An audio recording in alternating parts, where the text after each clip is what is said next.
Bismillahirrahmanirrahim. Assalamualaikum warahmatullahi wabarakatuh. Innalhamdalillah Innalhamdalillah nahmaduhu wa nasta'inuhu wa nastaghfiruh wa na'udzu billahi min syururi anfusina wa min sayyiati a'malina. Man yahdihillahu fala mudhillalah wa may yudlil fala hadiyalah. Asyhadu an la ilaha illallah wahdahu la syarikalah wa asyhadu anna Muhammadan abduhu wa rasuluh la nabiyya ba'dah. Amma ba'd. Pertama-tama tidak lupa kita panjatkan puji syukur kita kepada Allah Subhanahu wa taala yang telah melimpahkan banyak rahmat kepada kita sehingga kita dapat berkumpul walaupun secara offline yang insya Allah pada majelis yang diberkahi ini. Tidak lupa kita juga panjatkan salawat serta salam serta doa kita kepada Nabi besar Muhammad Sallallahu Alaihi Wasallam beserta para sahabatnya dan juga keluarganya dan juga kepada para pengikutnya sampai hari akhir. Baik, Ana di sini sebagai bagian kurikulum diniyah, yaitu yang salah satu yang bagian yang ada di Ponpes PPTI. Dan juga sebagaimana kita tahu bahwasanya program diniyah, kurikulum diniyah, mungkin sudah sebagian sudah tahu apa yang dimaksud dengan diniyah. Ad-din yaitu keagamaan. Karena kalau kita lihat namanya pondok pesantren apalagi tarbiyatul iman, itu kan berarti berhubungan langsung dengan permasalahan keagamaan, yaitu masalah agama Islam. Maka dari itu semoga saja, dan ini harapan semuanya, baik itu orang tua ataupun asatid ataupun para santri, diniyah ini menjadi ujung tombak pesantren dengan menghasilkan para santri-santri yang insya Allah mumpuni dalam nanti mengajarkan kepada masyarakat di tempat tinggalnya masing-masing.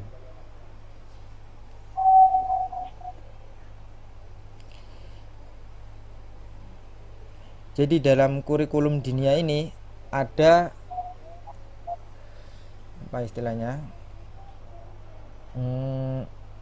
jenjang yang harus dilalui santri untuk bisa melanjutkan ke jenjang selanjutnya. Jadi ada beberapa jenjang.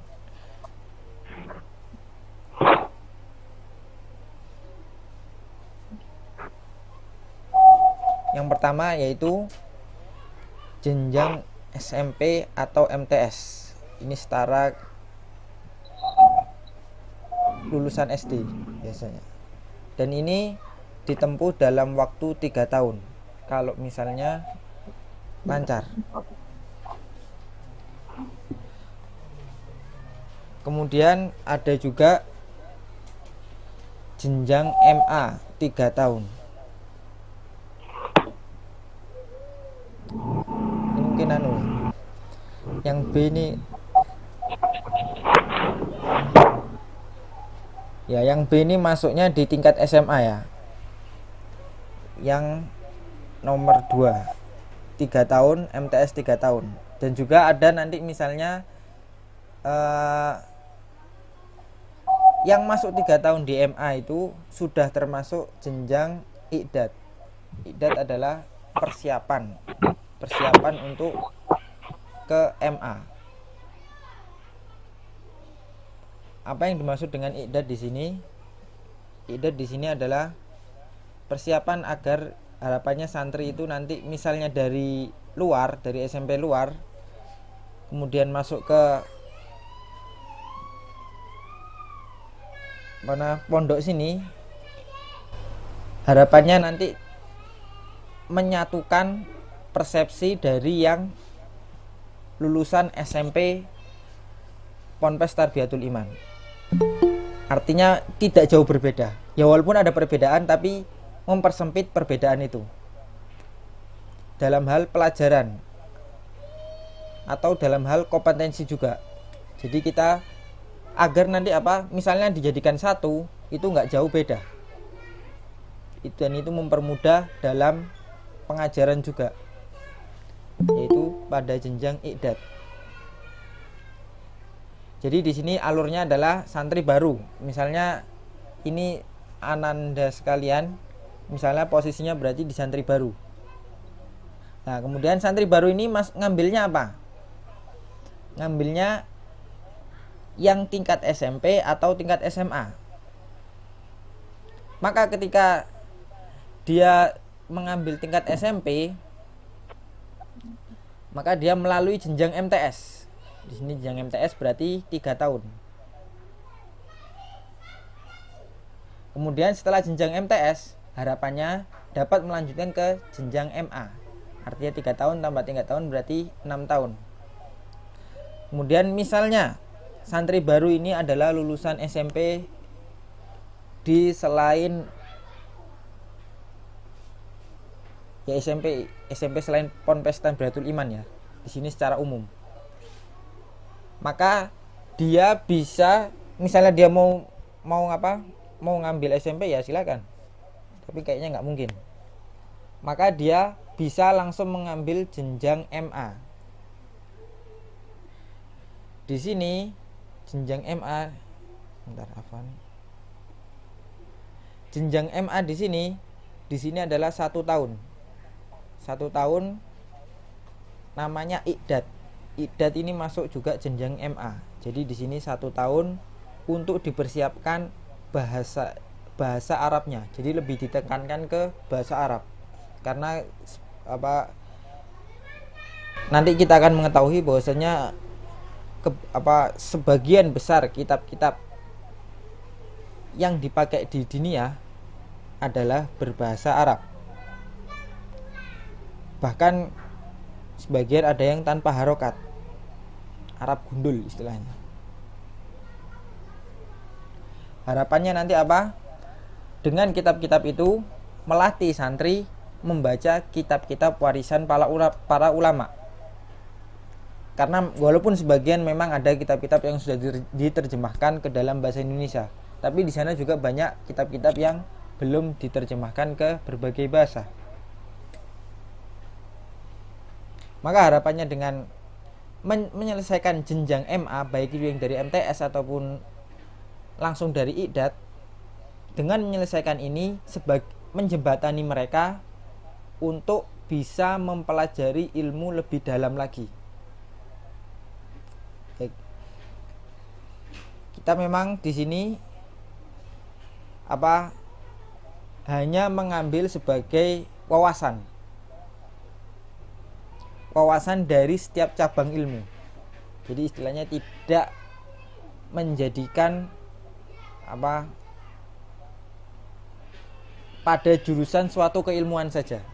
Artinya pengenalan kepada mereka. Nanti baru harapannya ketika mereka melanjutkan untuk belajar, mereka tahu mana bidangnya mereka. Misalnya ada yang saya lebih tertarik ke hadis, atau saya lebih tertarik ke bahasa Arab, atau tafsir, atau fikih, atau tauhid. Itu tergantung anaknya. Kalaupun misalnya melanjutkan ke yang tidak jurusan agama, misalnya ke umum, maka harapan kita mereka sudah punya dasar, tidak keluar dari dasar-dasar keislaman. Jadi di sini ada beberapa contoh buku yang kita pakai pada jenjang MTS atau jenjang SMP. Pertama adalah Shorof. Shorof ini biasanya sama Nahu, Shorof dan Nahu Shorof. Ini nahu al-wadih, dan juga sorof. Begitu pula tidak lepas dari nahu dan sorof, yaitu bahasa Arab. Jadi ketiga pelajaran ini tambah 4 ya. Nahla. Jadi nahla, nahu, nahla dan juga sorof dan juga bahasa Arab. Harapannya 4 pelajaran ini nanti dapat membantu untuk memudahkan dalam membaca kitab-kitab bahasa Arab. Contohnya sirah Nabi. Sirah Nabi di sini kan pakai Khulasah Nurul Yakin. Kemudian tauhid. Kemudian juga hadis. Begitu pula tafsir. Tafsir di sini kita pakai tafsir Muyassar. Hadis di sini kita pakai Bulughul Maram. Ya walaupun di sini hadis cuma matannya, tapi insya Allah nanti ada penjelasan dari pengajarnya. Kemudian di sini ada imla yaitu agar memudahkan mereka untuk berlatih menulis. Kemudian di sini ada fikih di sini kita pakai fikih Muyassar.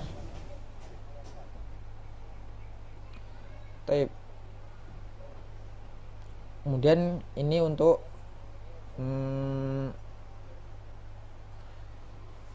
jam-jamnya. Ini semester 1, semester 2, semester 3 sampai semester 6.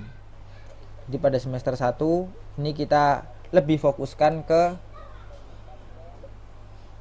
penekanan bahasa. Karena sebagaimana perkataan Umar bin Khattab, ta'allamul arabiyyah fa innahu min dinikum. Belajarlah bahasa Arab karena sungguhnya bahasa Arab itu termasuk dari bagian agama kalian. Maksudnya apa di sini?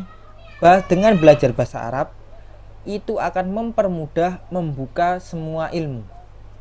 Semua ilmu dalam agama Islam sangat mudah dibuka ketika seseorang sudah menguasai bahasa Arab.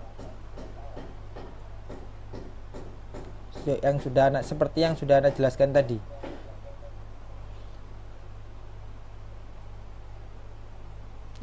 Dan juga secara garis besar di sini pada jenjang MTS, di sini kita lihat ada nahu, imla, kemudian imla ya semoga nanti insya Allah akan tahu.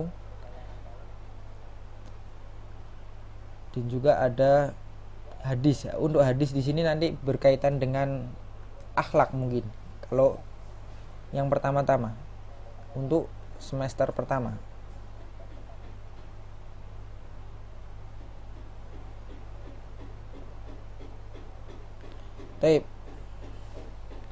Selanjutnya yaitu untuk jenjang i'dad atau MA. MA yaitu singkatan dari Madrasah Aliyah, artinya tingkat SMA. Di tingkat SMA ini, karena kita di tingkat MTS tadi sudah menekankan pada bagian bahasa, maka kemudian pada tingkat MA ini kita lebih memfokuskan ke al-ahkam, hukum-hukum yang ada dalam agama Islam ini, baik itu yang berhubungan dengan hablullah wa hablum minan nas, itu hubungannya dengan Allah atau sesama manusia, baik itu hukum-hukum fikih atau tentang tauhid, atau bagaimana nanti cara menafsirkan Al-Qur'an.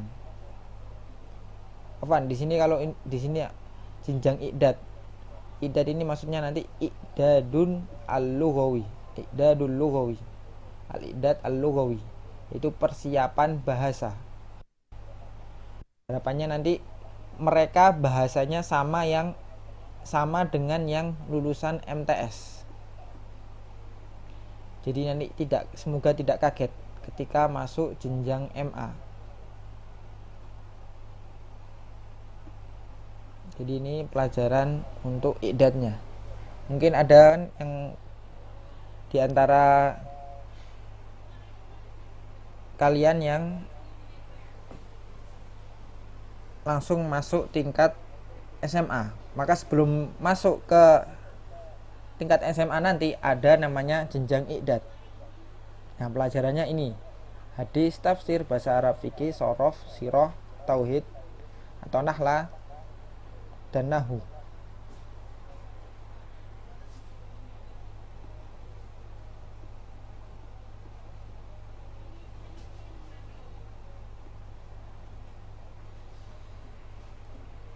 Baik, selanjutnya yaitu jenjang MA. Untuk jenjang MA ini, untuk sementara ini ada pelajaran hadis kita pakai masih Bulughul Maram. Tafsir yaitu sebagian sudah memakai tafsir As-Sa'di. Fikih Muyassar.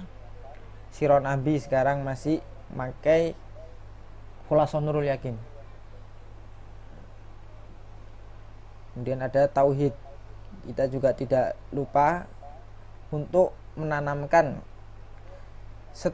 pada setiap jenjang itu atau setiap kelas itu kita berusaha untuk memberikan masalah akidah kepada setiap murid. Harapannya nanti agar mereka tahu tata cara mengagungkan Allah Subhanahu wa taala sesuai dengan yang diperintahkan olehnya. Dan juga agar nanti harapannya kita semua dapat terhindar dari perbuatan yang dilarang oleh Allah Subhanahu wa taala. Kemudian rencana mau dimasukkan usul fikih atau faraid. Karena kalau kita tahu pelajaran usul fikih itu adalah tata cara untuk memahami fikih. Dan faraid di sini adalah pelajaran yang pembahasan butuh agak panjang.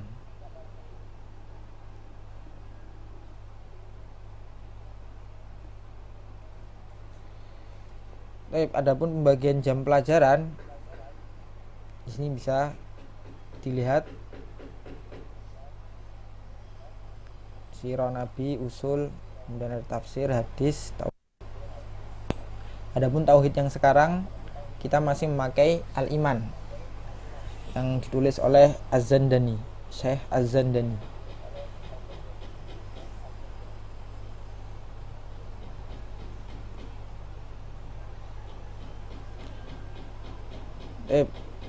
Jadi itu tadi pengenalan tentang diniyah di ma'had kita itu secara garis besar.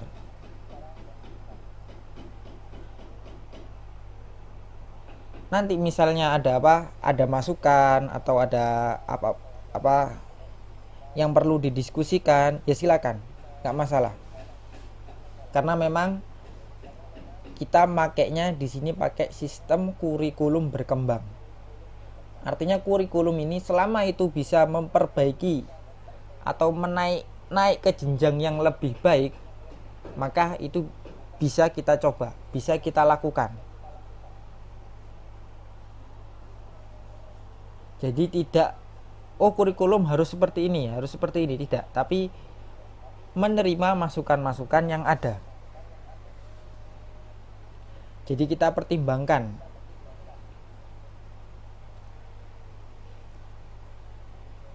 Karena kan sebagaimana kita tahu kalau misalnya zaman dahulu itu kan kalau kenapa belajarnya tidak seperti zaman dahulu? Zaman dahulu kan orang belajar itu ke masjid, kemudian mulazamah dengan seorang syekh. Ya misalnya bikin seperti itu bisa. Cuma ya kita mengikuti yang ada di Indonesia adanya ya biasanya seperti sekolah yang ada di Indonesia. Maka dari itu biasanya masuk pagi, tapi kemudian nanti biasanya di luar jam pelajaran juga ada penyuluhan atau pembekalan dari para asatid di sini, baik itu tentang adab, akhlak, atau tentang praktek dan lain sebagainya.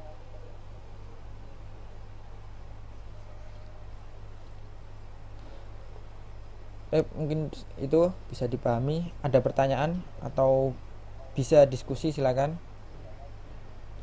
Silakan kepada para santri yang merasa mungkin ada yang belum dipahami, bisa ditanyakan melalui mic atau di kolom chat. Nih, kolom chatnya di mana? Di sini kan?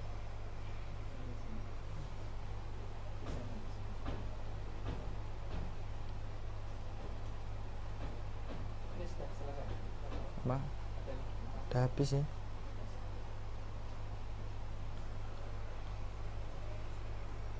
Silakan kepada para santri yang mungkin merasa bingung ataupun belum paham sama sekali ataupun hal yang lainnya terkait kurikulum bisa ditanyakan kepada Ustadz Baihaqi.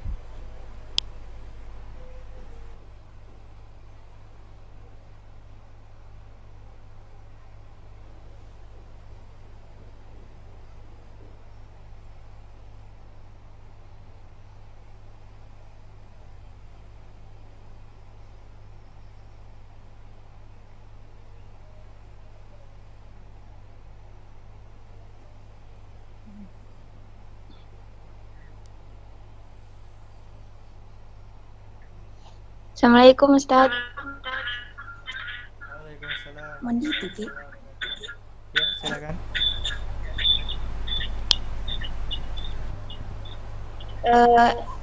Apakah wajib idat mengikuti idat Ustaz? Ini pertanyaan dari yang kemarin kelas 9 atau yang dari luar? Yang kemarin kelas 9 di Ponpes ini? Yang dari luar. Yang dari luar, ya. Untuk yang dari luar, maka Masuk. ya diwajibkan untuk mengikuti idat dulu. Yang tadi dari SMA ya, dari SMP luar. Jadi nanti ada di sini kita idat 1 tahun. Kemudian untuk tadi sebentar, tadi ini belum dibenarkan yang ke mungkin maksudnya ini santri dari luar. Ya. Jadi santri dari luar mereka memang mengikuti idat. Karena nanti biar penyamaan dengan yang dari kelas 9 di sini. Jadi nanti ketika bertemu dengan santri di dalam satu kelas yang dari lulusan sini, itu tidak jauh berbeda. Nah, kelas persiapan idat kan bahasa Arabnya juga persiapan, untuk persiapan bahasanya. Tetapi nanti ketika sudah memasuki jenjang MA, ini belum diganti, kemarin kita sudah bikin, yaitu cuma 2 tahun. Jadi idat 1 tahun, kemudian masuk MA 2 tahun. Jadi tetap 3 tahun. Yang dari mana? Yang dari sini, yang dari Ma'had sini, mereka kelas 9. Kemudian misalnya mau meneruskan, mereka namanya nanti kelas hafalan 1 tahun. Jadi mereka 1 tahun itu disuruh menghafal sambil menunggu temannya yang dari luar tadi belajar bahasa. Jadi satunya hafalan, satunya bahasa.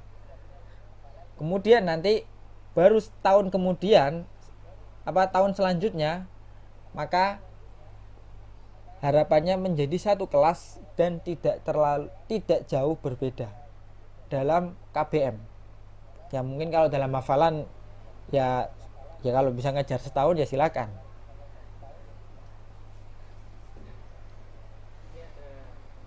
pertanyaan dari Afifa Salsabila, Ustaz.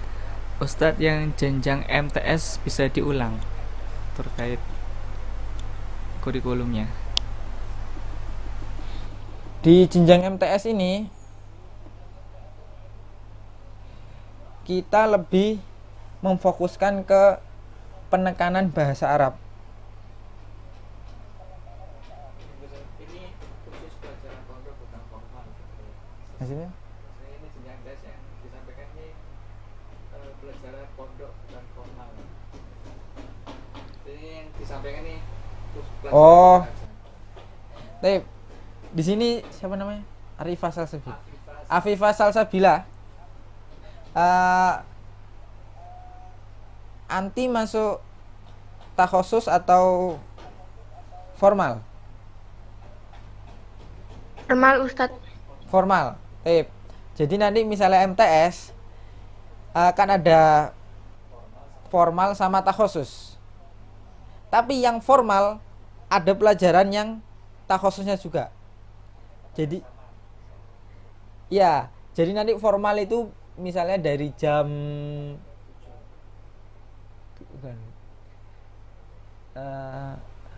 pelajaran formalnya itu dari jam 9 setengah 10 sampai setengah 12.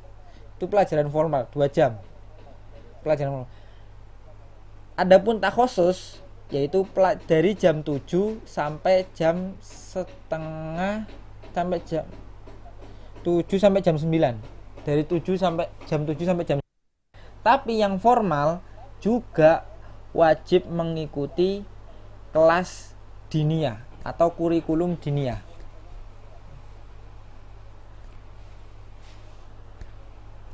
Jadi apa?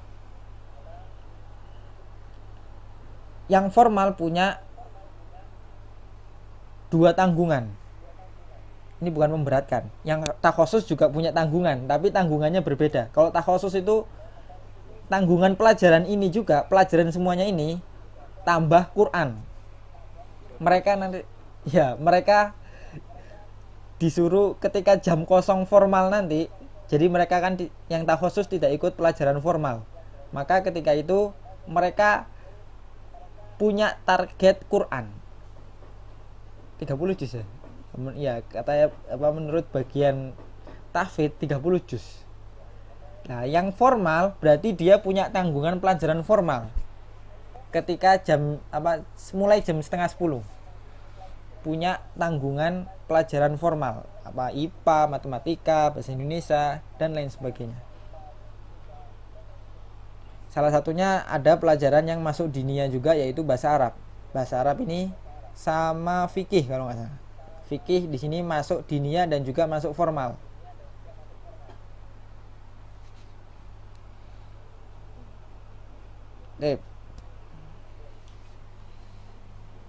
Bagaimana untuk Afifa Salsabila, apakah penjelasan dari Ustadz Baihaqi sudah membantu? Dan bagi para santri yang lainnya, Insya Allah.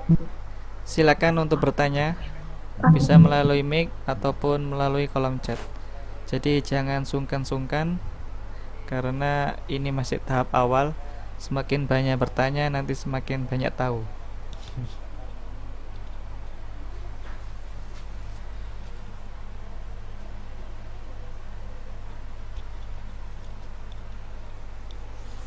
Silakan kepada para santri yang ingin bertanya. Ada jadwal tahfidz nggak? Oh, ada ya sendiri. Terjemah ada? Ada juga. Ya sudah, berarti nggak ada jelas. Nanti ini kan di dalam kurikulum diniyah ini di bawahnya juga ada tahfidz, ada terjemah. Ya, ada dua cabang itu. Dan itu nanti ada penjelasan lebih lanjutnya. Penjelasan tentang program tahfidz dan juga program terjemah.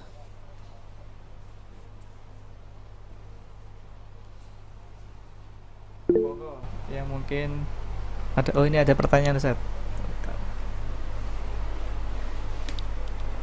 Dari Putri Zalfa, jenjang MTS Tahasus. Bisa diperjelas lagi untuk materi atau jam kelas Tahasus, Ustadz? Ya, untuk takhosus itu kan dari kalimat khosun, atau kalau dalam bahasa Indonesia khusus. Berarti ya kelas khusus. Berarti maksudnya adalah mereka belajar khusus diniyah. Khusus diniyah ini beda sama yang pertanyaan sebelumnya tadi. Pertanyaan sebelumnya tadi kan maksud jenjang MTS atau formal. Iya tadi yang sebelumnya ya. Maksudnya formal atau MTS. Ya berarti yang ikut formal dia tetap ikut diniyah dan juga ikut formal. Tapi yang takhosus dia hanya ikut ini saja, jenjang MTS ini, pelajaran-pelajaran MTS yang ada pada layar. Nah, nanti masuknya takhosus itu dari jam 7 sampai jam 9. Jadi 2 jam. 2 jam ikut pelajaran khusus diniyah, takhosus liddin, yaitu khusus diniyah kan. Kemudian baru mereka diarahkan untuk hafalan Al-Quran. Jadi mereka belajar, setelah belajar agama, belajar kitab agama Islam, itu Al-Quran. Bukan menghafal, lebih tepatnya menghafal Al-Quran. Dan nanti insya Allah akan dijelaskan oleh bagian tahfidz. Takhosus itu nanti harus punya target sendiri. 30 juz MTS ya, 30 juz MTS gimana? Yang takhosus itu MTS, selama MTS. Ya, yang takhosus ini Masya Allah targetnya 30 juz 3 tahun. Yang formal 10 juz, nanti 20 juznya ketika MA. Ya nanti penjelasan lebih lanjut bisa ditanyakan ke bagian tahfidz. Yang penting tadi takhosus dari jam 7 sampai jam 9. Jadi 2 jam per hari. Untuk Putri Zalfa, apakah jawaban dari Ustadz Baiki sudah membantu?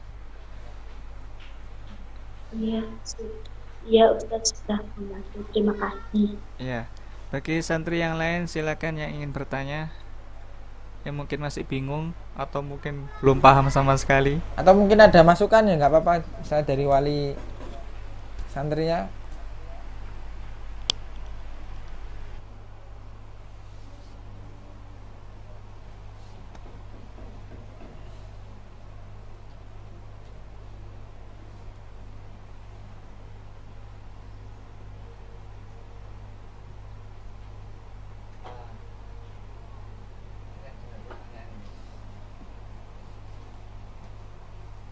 Ada pertanyaan dari Afifah Salsabila.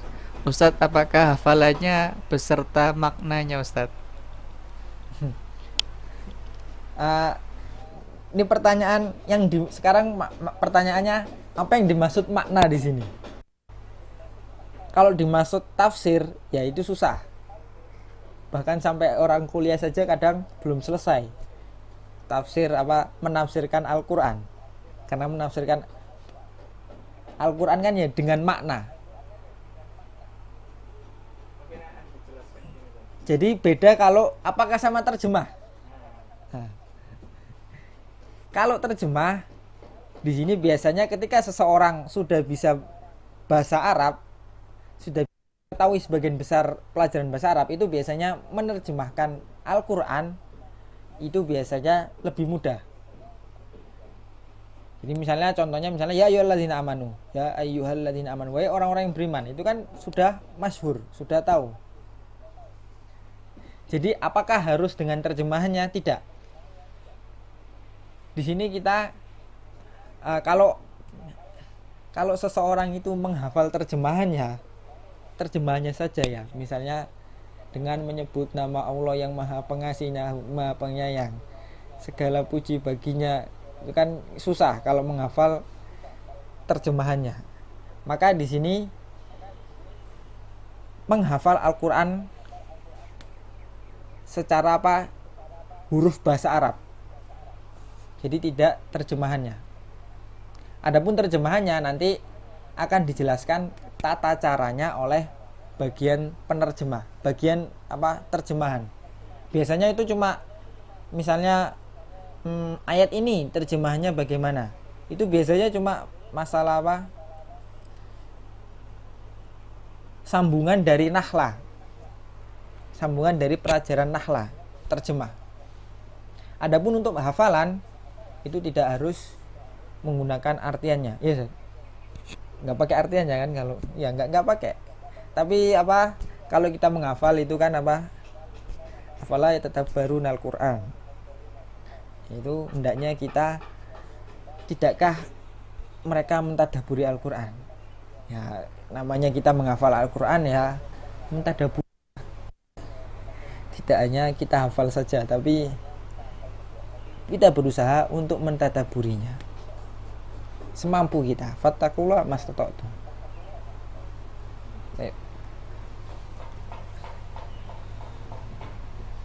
Untuk santri Afifah Salsabila, apakah sudah membantu jawaban dari Ustadz Baihaqi? Insya Allah paham Ustadz. Ya, mungkin akan saya jelaskan sebentar. Maksudnya di sini itu ada kelas hafalan, dalam artian ada setoran pagi sama setoran malam. Kalaupun setoran Al-Quran itu tanpa menerjemahkan, tapi ada juga nanti kelas khusus, kelas terjemahan, yang mana fungsinya ketika santri disodorkan Al-Quran tanpa terjemahan, santri itu paham artinya, sehingga paham isi maksud dari ayat yang dibaca itu, sehingga nantinya memudahkan dalam belajar tafsir. Begitu untuk kelas terjemahan. Adapun untuk setoran biasanya tidak pakai terjemahan, jadi langsung menggunakan huruf bahasa Arab itu, setoran pagi dan setoran malam ketika kelas tahfidz nantinya. Dan untuk santri lain mungkin ada pertanyaan lagi sebelum ditutup terkait kurikulum. Kalau terkait kurikulum dan terkait tahfidz ini khusus untuk hari ini kita terkait kurikulum, karena nanti pasti akan dibahas satu persatu setiap harinya hingga akhir dari masa orientasi santri. Jadi untuk sekarang terkait kurikulum, apa ada pertanyaan dari santri?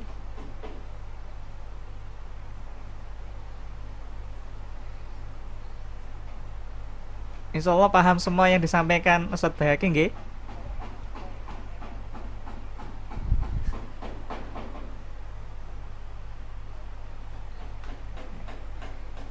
Sudah cukup ya. Oke. Kalau tadi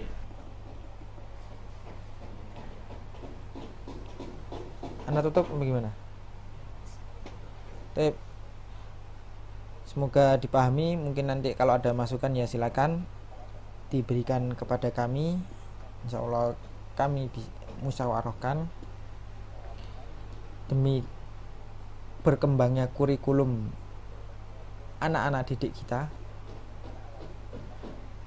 dan semoga harapannya ini menjadi ladang amal bagi kita semua. Naktafi bihadzal qadar. Nah, tutup dengan doa kafaratul majlis. Subhanakallahumma wa bihamdika asyhadu an la ilaha illa anta astaghfiruka wa atubu ilaik. Wassalamualaikum warahmatullahi wabarakatuh. Waalaikumsalam.